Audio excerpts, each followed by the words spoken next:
তাহলে নেক্সট ক্লাসে একটা এক্সাম হবে। নেক্সট ক্লাস কয় তারিখে?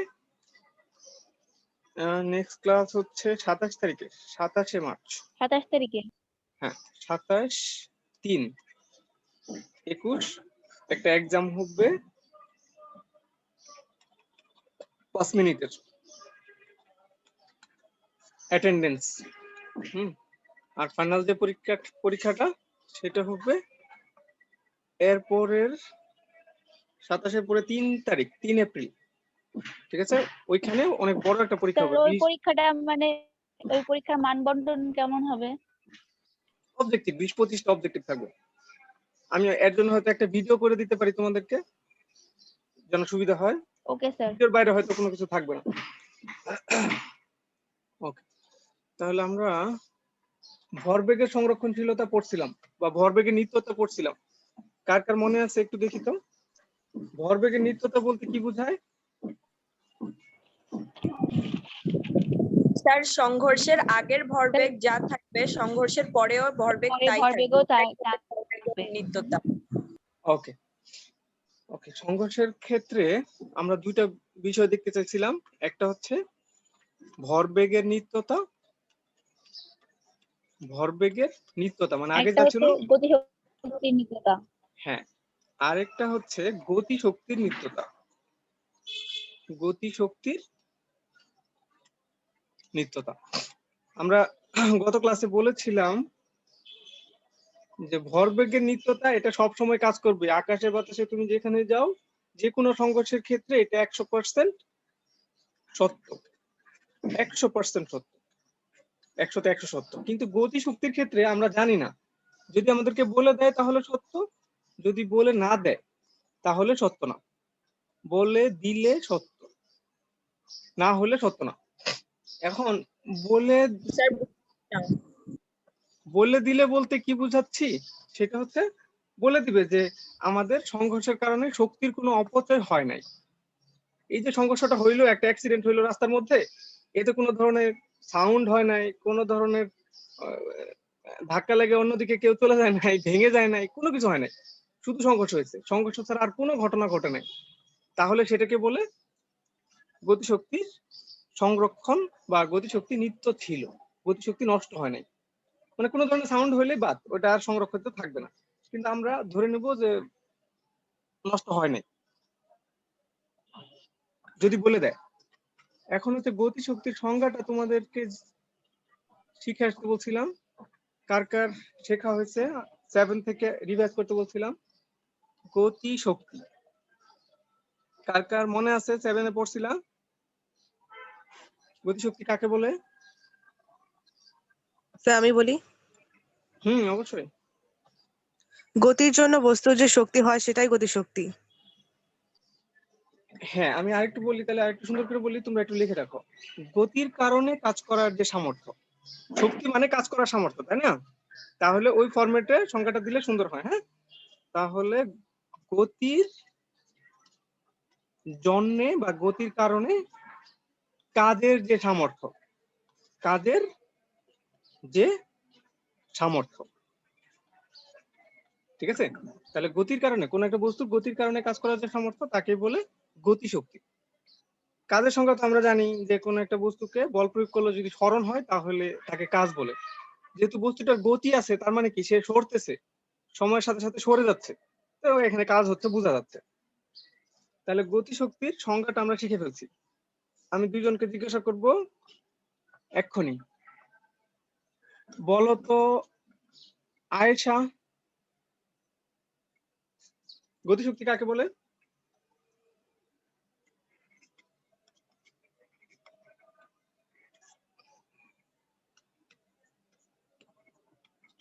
আয়েশা, আচ্ছা, তারপরে মাহিয়া মিম। স্যার গতির জন্য কাজের যে সামর্থ্য তাকে গতিশক্তি বলে। গুড।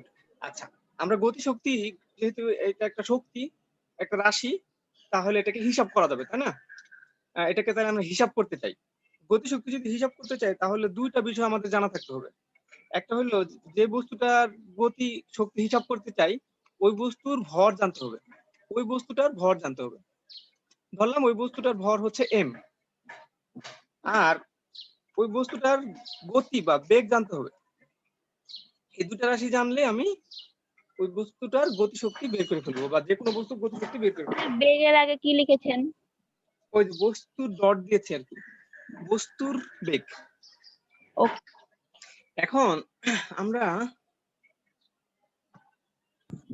স্যার গতিশক্তি আদি বেগ আর শেষ বেগ দুইটাই জানতে হবে? দুইটা জানতে হবে না, আমরা আদি গতিশক্তি যদি জানতে চাই তাহলে আদি বেগ জানলে হবে, আর শেষ গতিশক্তিও যদি জানতে চাই তাহলে শেষ বেগও জানতে হবে। কোনটা জানতে চাচ্ছি সেটার উপর নির্ভর করে। গতিশক্তিকে আমরা টি দিয়ে প্রকাশ করি। যদি এম আর ভি জানা থাকে তাহলে গতিশক্তি হবে হাফ এম ভি স্কোয়ার। গতিশক্তি হবে হাফ এম ভি স্কোয়ার। বস্তুর ভর আর বেগের বর্গের গুণফলের অর্ধেক, এম ভি স্কোয়ার বাই 2 এভাবে বলতে পারি। বস্তুর ভর আর বেগের বর্গের গুণফলের অর্ধেক হচ্ছে গতিশক্তি। বা আমরা এই ফরম্যাটটা খুব বেশি বলবো half m v square, half m v square, half m v square. এখন কিছুক্ষণ আগে বললো মনে হয় ওয়ারিশাত না কথা বলছে যে আদি গতিশক্তি না শেষ গতিশক্তি। ওকে, এখন যদি আমরা বস্তুর আদি বেগের জন্য হিসাব করতে চাই গতিশক্তি, তাহলে সেটাকে আমরা নাম দিতে পারি আদি গতিশক্তি। আদি গতিশক্তি তাহলে তখন কি হবে হাফ, তখন তো বেগ আসলে ভি না, তখন বেগ তো আসলে ইউ, তাহলে হাফ এম ইউ স্কোয়ার। আর যদি শেষ গতিশক্তি বের করতে চাই half m u square, half m, শেষটা যদি বের হাফ করতে চাই এম ভি স্কোয়ার। তাহলে হাফ এম ভি স্কোয়ার। আমরা সাধারণত হাফ এম ভি স্কোয়ার বলতে অভ্যস্ত আর কি, কিন্তু আসলে ইউ স্কোয়ারও আমাদের যখন আমরা আদি গতিশক্তি আদি বেগ নিয়ে কাজ করবো তখন এটা কাজে লাগবে। ঠিক আছে, ওকে। এবার আমরা তাহলে গতিশক্তির নিত্যতা পড়তে চাই। আমরা যেহেতু ভরবেগের নিত্যতা পড়েছিলাম তখন পড়ছিলাম যে আদি ভরবেগ আর শেষ ভরবেগ সমান হবে, তাহলে গতিশক্তির নিত্যতার ক্ষেত্রে কি ঘটবে? আদি গতিশক্তি আর শেষ গতিশক্তি সমান হবে, আদি গতিশক্তি আর শেষ গতিশক্তি সমান হবে। এটা হচ্ছে গতিশক্তির নিত্যতা। কোন একটা সংঘর্ষের আগে যে শক্তিটা ছিল সংঘর্ষের শেষে শক্তি একই থাকবে। এটা যদি ঘটে তাহলে এটাকে বলে গতিশক্তির নিত্যতা। ঠিক আছে, আমরা একটা সংঘর্ষ দেখে এটাকে সমীকরণ আকারে লেখার চেষ্টা করি। মনে করো আমাদের একটা বস্তু আছে m1 ভরের, এটা u1 আদিবেগ নিয়ে চলতেছিল, এটা ইউ, হ্যাঁ। আর আরেকটা বস্তু এটা m2 ভরের, এটা u2 আদিবেগ নিয়ে চলতেছিল। এই যে দাগ বরাবর সংঘর্ষ হইলো, সংঘর্ষের পরে তোমাদের বইতে সুন্দর ছবি দেওয়া আছে, আমি অত ভালো আঁকতে পারি না। সংঘর্ষের পরে ধরলাম প্রথম বস্তুটার বেগ হয়ে গেল v1 আর দ্বিতীয় বস্তুটার বেগ হয়ে গেল v2। বস্তুর ভর চেঞ্জ হয় না, এটা তোমরা জানো আগে থেকে। আগের ক্লাসে আমরা পড়ছি ভরবেগের নিত্যতার সময় এরকম একটা ঘটনা দেখছিলাম, তাই না? সংঘর্ষ একটা দেখছিলাম। এখন ভরবেগের ক্ষেত্রে তো সবসময় সত্য m1 u1 plus m2 u2 equal m1 v1 plus m2 v2, কিন্তু গতিশক্তির ক্ষেত্রে বলে দিতে হবে যে আমার শক্তি নষ্ট হয় নাই। এই যে সংঘর্ষটা ঘটলো এখানে কোনো ধরনের সাউন্ড উৎপন্ন হয় নাই, অন্য কোনো ভাবে শক্তি নষ্ট হয় নাই। যদি বলে দেয় তাহলে আমাদের কি হবে, আদি গতিশক্তি আর শেষ গতিশক্তি সমান হবে।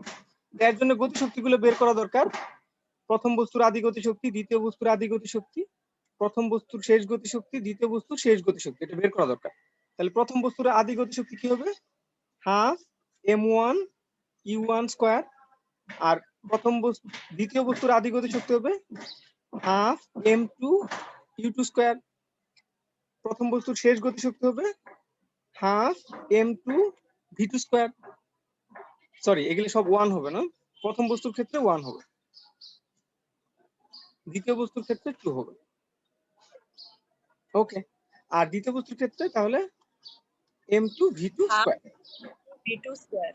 হ্যাঁ, এখন আমাদের গতিশক্তির নিত্যতা অনুযায়ী বলা আছে যে এই যে সংঘর্ষের আগে যে গতিশক্তি এর সমষ্টি, এর টোটাল, সংঘর্ষের আগে যে গতিশক্তি এর টোটাল যোগফল, আর সংঘর্ষের পরে যে গতিশক্তি এর যে টোটাল এর যোগফল, এই দুটা যোগফল ইকুয়াল হবে।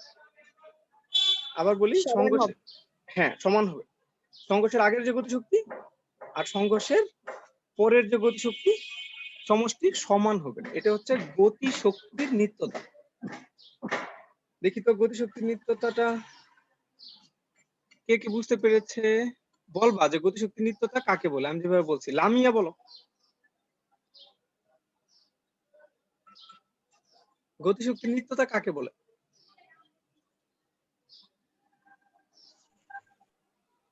স্যার আমি বলি, নাদিয়া, সবাইকে জিজ্ঞেস করি, লামিয়া বলো, লামিয়া।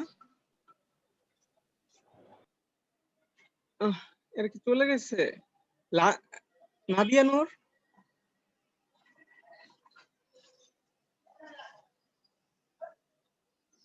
মৌমিতা। আচ্ছা, যারা বলতে চাও তারা বলো যে আমাদের স্যার আমি বলি, হ্যাঁ বলো। অথই, স্যার গতিশক্তির নিত্যতা হচ্ছে সংঘর্ষের আগের আদি বেগ সমান হবে আর সংঘর্ষের পরের বেগ সমান হবে। না বেগ না, সংঘর্ষের আগের গতিশক্তি আর সংঘর্ষের পরের গতিশক্তির সমষ্টি গতি সমান হবে। গতিশক্তি, হ্যাঁ হ্যাঁ হ্যাঁ ঠিক আছে, সমান Okay. হবে। হ্যাঁ বেগ সমান হইতেও পারে, আমরা নিশ্চিত না এখনো, আমরা করতে করতে দেখবো যে অনেক সময় বেগ সমান হয়ে গেছে। তাহলে এই সমীকরণটাকে আমরা একটু চেঞ্জ করতেছি। ওই যে আমাদের 72 পৃষ্ঠায় যে বিদঘুটে সমীকরণ দেওয়া আছে না, ওইটা প্রমাণ শিখবো আজকে, তারপরে ওইটা ব্যবহার করে কয়েকটা প্রবলেম সলভ করবো। 72 পৃষ্ঠার সমীকরণটা নিজে করে যে দেওয়া আছে না, ওটা একটু প্রমাণ শিখি। দেখো, আমরা এই সমীকরণ থেকে বাম পাশ থেকে হাফ কমন নিতে পারি না?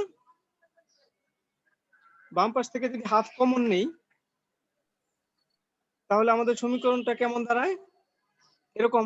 আর ডান পাশ থেকেও যদি হাফ কমন নেই তাহলে সমীকরণটা দাঁড়াবে এরকম।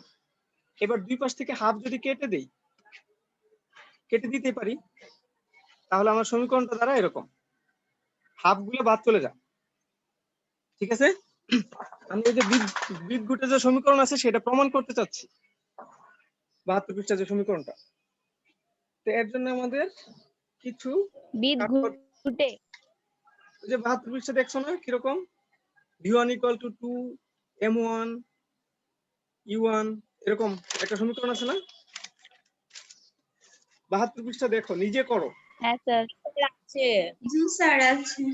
হ্যাঁ ওটা একটু প্রমাণ করি আমরা। হ্যাঁ, আমাদের এই সমীকরণটা লাগবে, আর হচ্ছে যে ভরবেগের নিত্যতা সূত্রে যে সমীকরণ, এগুলো লাগবে। আমরা একটু লিখি স্টেপ বাই স্টেপ, তোমরা দেখো, পরীক্ষায় আসবে না, যারা দেখতে চাও এটা প্রমাণ ভালো করে খেয়াল করো। আমাদের প্রথম সমীকরণটা ছিল এরকম, m1 u1 plus m2 u2 equal m1 v1 plus m2 v2। এটা হলো ভরবেগের সংরক্ষণ স্কয়ার ছিল। হবে না স্যার স্কয়ার কোথায়?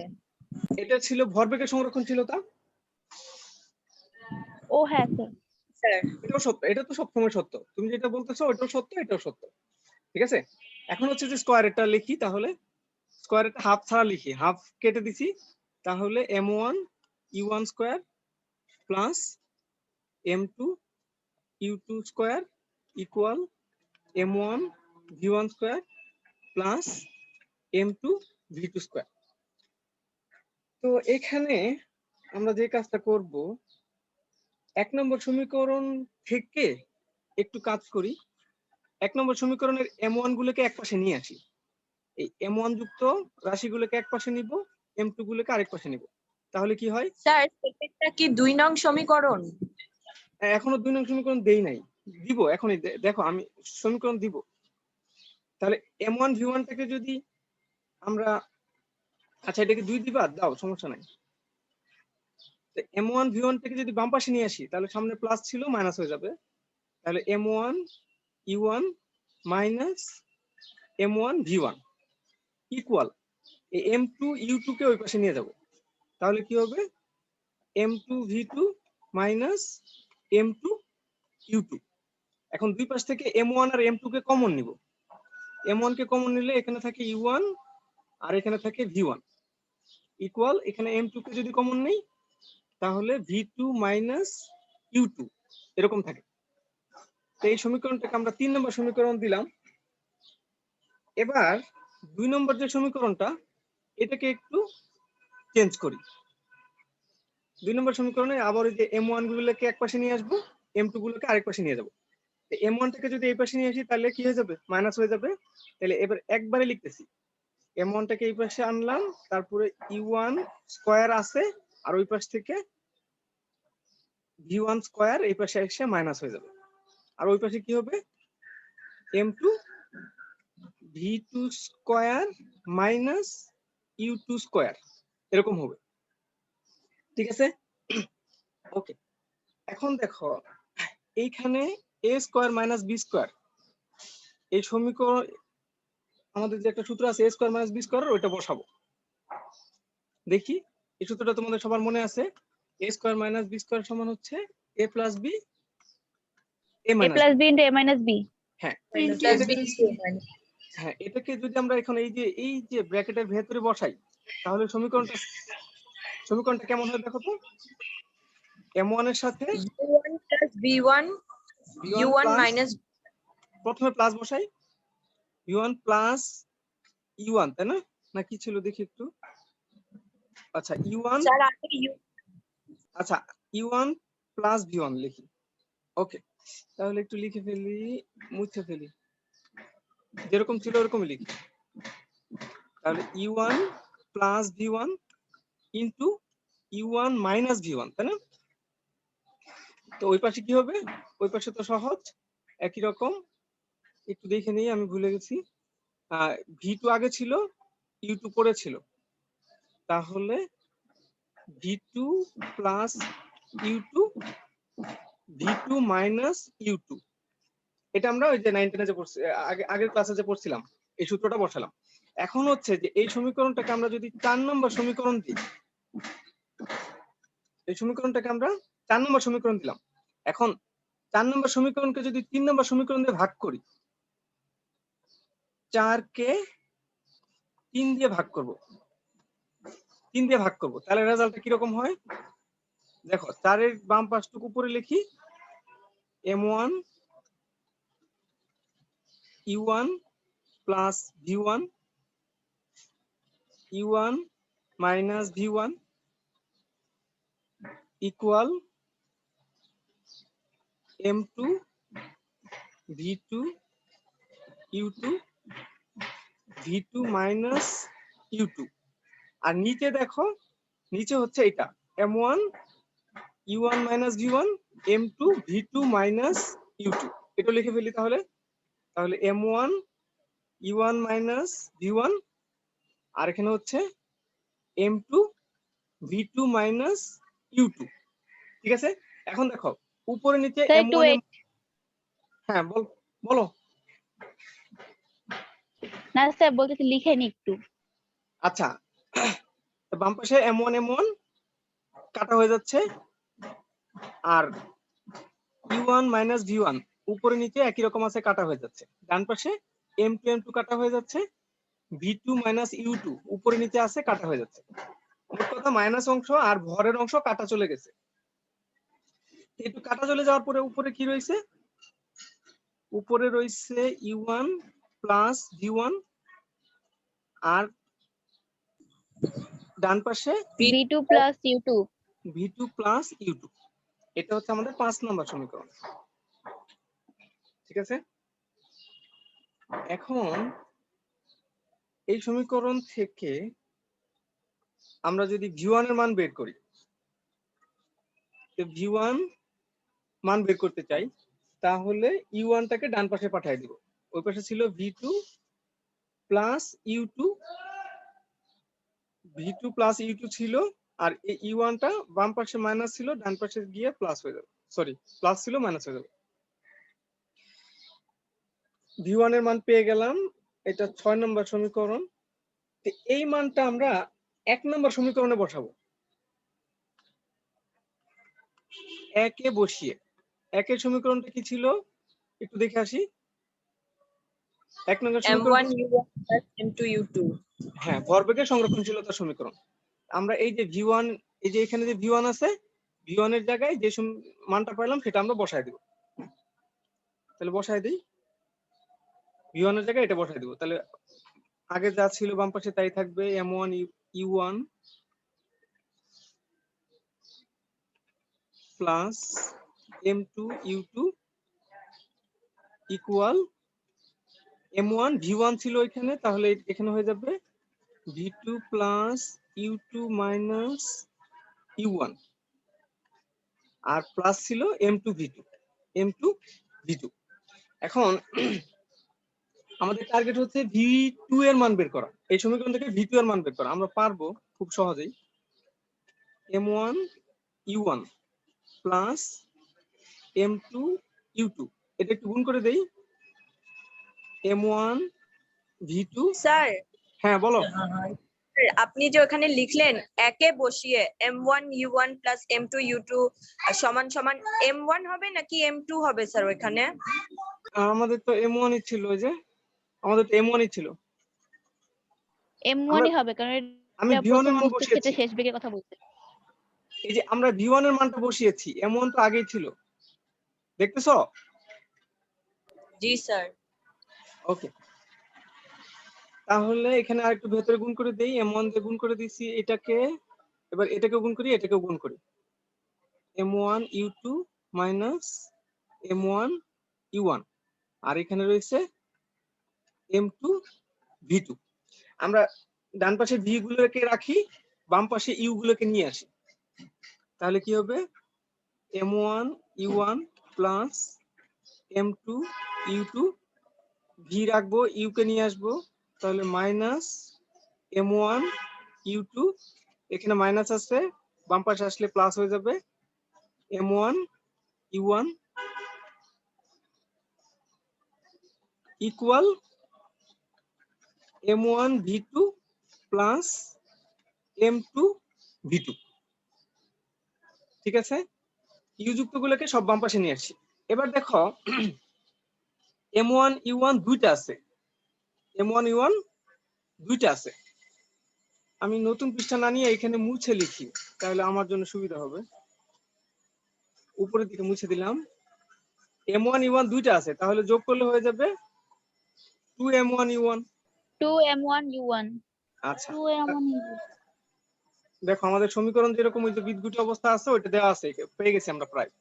তাহলে এখানে হবে 2m1 u1, আর দেখো এই দুইটার মধ্যে u2 কমন আছে, u2 কমন আছে, তাহলে u2 যদি কমন নেই তাহলে বাকি থাকে কি m2 minus m1 into u2, এরকম না? এই দুইটার মধ্যে u2 কমন আছে, তো বাকি থাকে m2 মাইনাস m1। আর রাইট সাইডে দেখো v2 কমন, তো v2 ছাড়া আর কি আছে, m1 plus m2 into v2।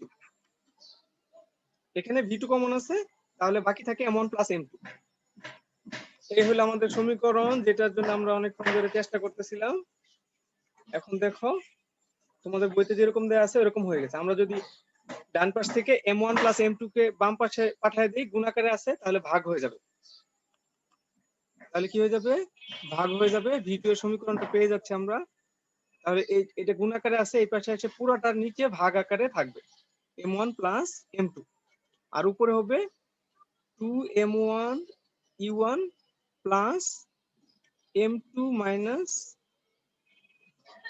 m1 into u2। এই সমীকরণটাই তোমাদের এখানে দেয়া আছে, একটু খেয়াল করে দেখো,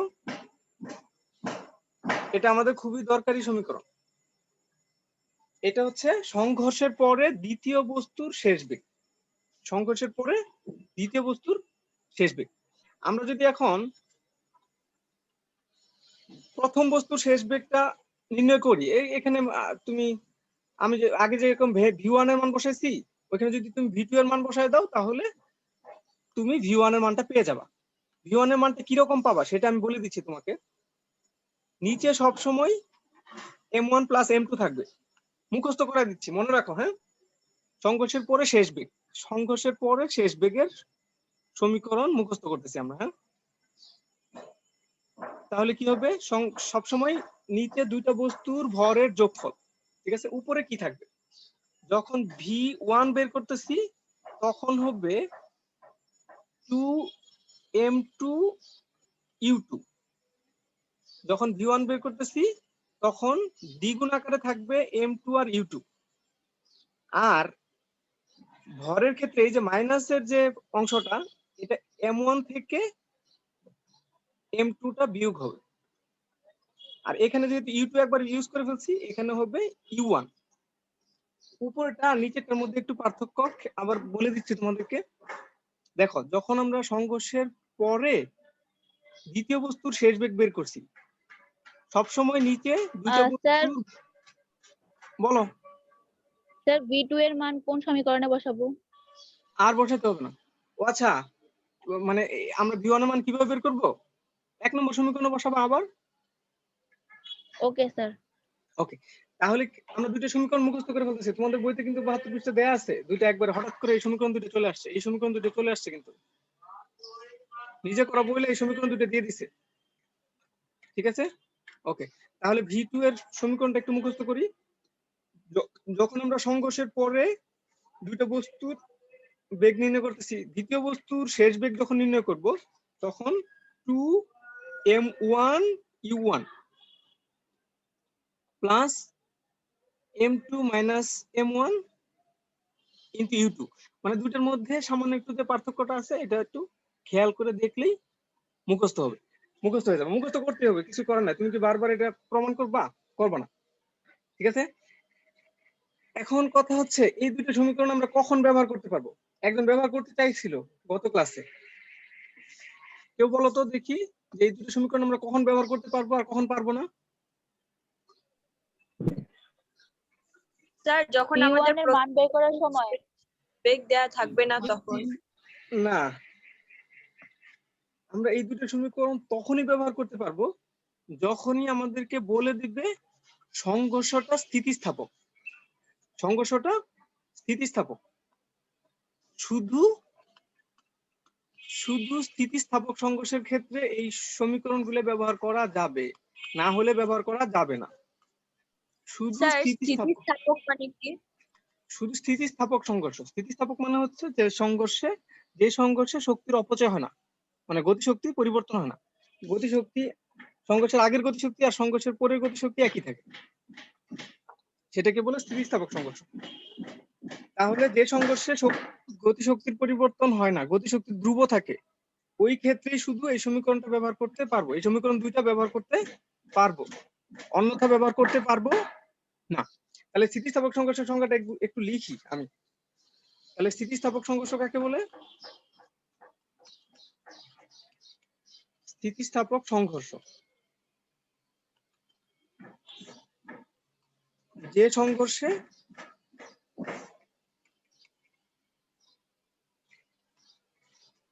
গতিশক্তি পরিবর্তন হয় না, ধ্রুব থাকে বা পরিবর্তন হয় না, ধ্রুব থাকে। ধ্রুব থাকে বলতে সংঘর্ষের আগে আর পরে সমান থাকে। তাহলে কখনো যদি স্থিতিস্থাপক সংঘর্ষ না বলে, তখন কিন্তু আমরা এটা ব্যবহার করতে পারবো না। এখন হচ্ছে এই সমীকরণগুলো তোমাদের বইতে দেয়া আছে, মুখস্থ না হয়ে থাকলেও আমরা একটা প্রবলেম সলভ করি, একটু মাথায় ঢুকে যাবে আশা করতেছি। আমি একটা ছবি আকারে দিতেছি, তাহলে তোমাদের বুঝতে সুবিধা হবে। ছবিটা খেয়াল করো। হ্যাঁ, মনে করো 5 কেজি ভরের একটা বস্তু আছে, 5 কেজি ভরের একটা বস্তু আছে, এটা 5 মিটার পার সেকেন্ড বেগে চলতেছে। আরেকটা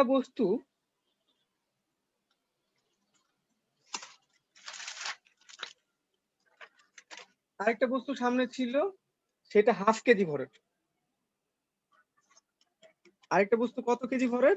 হাফ কেজি। এটা স্থির ছিল, এটা স্থির ছিল। এখন স্থির বস্তুটাকে গিয়ে এই বস্তুটা ধাক্কা দিল, বস্তুটা ধাক্কা দিল। এখন প্রশ্ন হচ্ছে যে সংঘর্ষের পরে বস্তু দুইটার শেষ বেগ কত? আর আমি বলে দিলাম সংঘর্ষটা স্থিতিস্থাপক, সংঘর্ষটা স্থিতিস্থাপক।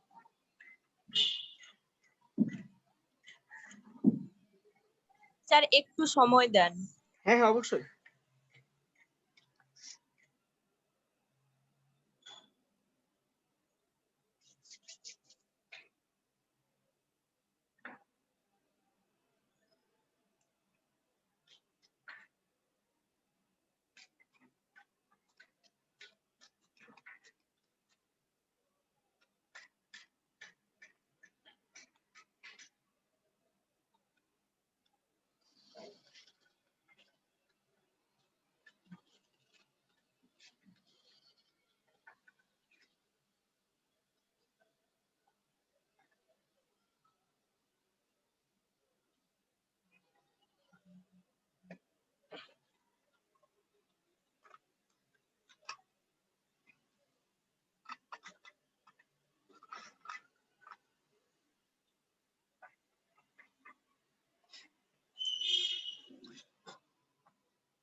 যারা শিখে ফেলছো সূত্রগুলো বা বই থেকে সূত্রটা দেখে বসায় দাও V1 V2 এর সমীকরণের মধ্যে মানগুলো, এই যে মানগুলো বসায় দিলেই হয়ে যাবে।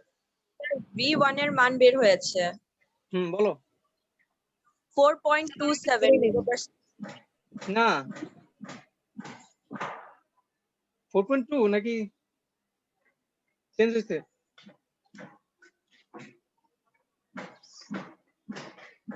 ও V1 4.2, আচ্ছা ঠিক আছে।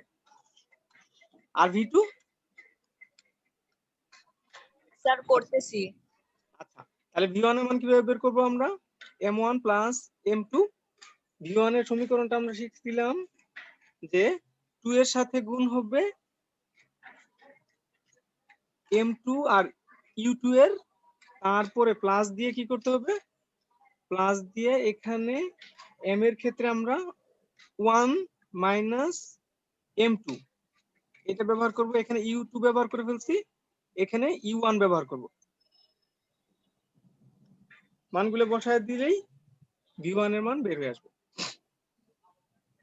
V1 এর মান 4.2 আসছে? আমি করি নাই কখনো, আমি একটু করে দেখি। না স্যার সরি, ওটা 4 আসবে। 4 আসবে? 4.09।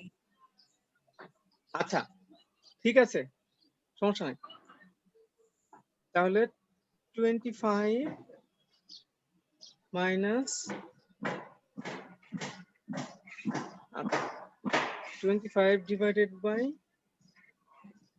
5.5। আচ্ছা আর কারোর কি এরকম রেজাল্ট আসছে নাকি? জি স্যার 4.09। 4.09 না জি 4.5?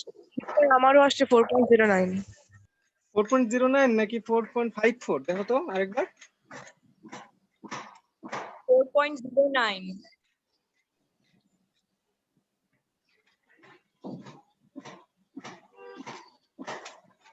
আচ্ছা তোমরা যেটা করছো সেটা ঠিক করছো, ঠিক আছে ওকে। তাহলে আমরা দ্বিতীয়টাও বের করে ফেলতে পারবো। এইভাবে আমাদের সংঘর্ষ যদি আমি কিন্তু করি নাই, তোমরাই করছো। স্যার 9.09 আসছে। 4.09 ই আসে। স্যার 9.09। আচ্ছা তোমরা কি সমীকরণটা আবার চেক করে দেখছো আমি কি সমীকরণটা ঠিক লিখছি? এখন যে সমীকরণটা লিখছি না 1 এর জায়গায় 2 লিখছি? দেখো তো একটু ঠিকই তো লিখেছে। তোমাদের স্যার বই ঠিক আছে। ঠিকই আছে। ঠিক আছে স্যার। বইয়ের সাথে মিলিয়ে দেখছো? Yes sir. ওকে তাহলে যেটা আসছে সেটাই উত্তর। যদি আমি সামনে পিছনে প্লাস মাইনাস করে থাকি তাহলে প্লাস মাইনাস গুলো চেঞ্জ করে নিতে হবে। হ্যাঁ হ্যাঁ, বা ওই M2 জায়গায় M1 এরকম লিখে ফেলতে পারি। আমি এগুলো কখনো মুখস্থ করি না, কিন্তু তোমাদেরকে বলতেছি সূত্র যখন চলে আসছে তখন মুখস্থ করে ফেলবো। ওকে একইভাবে তাহলে তোমাদের একটা SW দিতে চাচ্ছিলাম। মান বের হয়ে গেছে। আচ্ছা তোমাদের একটা SW দিতে চাচ্ছি তোমরা একটু দেখো, দেখতে দেখতে শেষ হয়ে যেতে পারে টাইম। হচ্ছে যে 5 কেজি ভরের একটা বস্তু 5 মিটার পার সেকেন্ড বেগে চলতেছিল, আর একটা স্থির বস্তুর সাথে ধাক্কা খেলো। স্থির বস্তুর সাথে ধাক্কা খেলো। ধাক্কা খাওয়ার পরে 5 কেজি ভরের বস্তুটার বেগ হয়ে গেল 1/50। তাহলে ছোট বস্তুটার ভর কত, বেগ কত?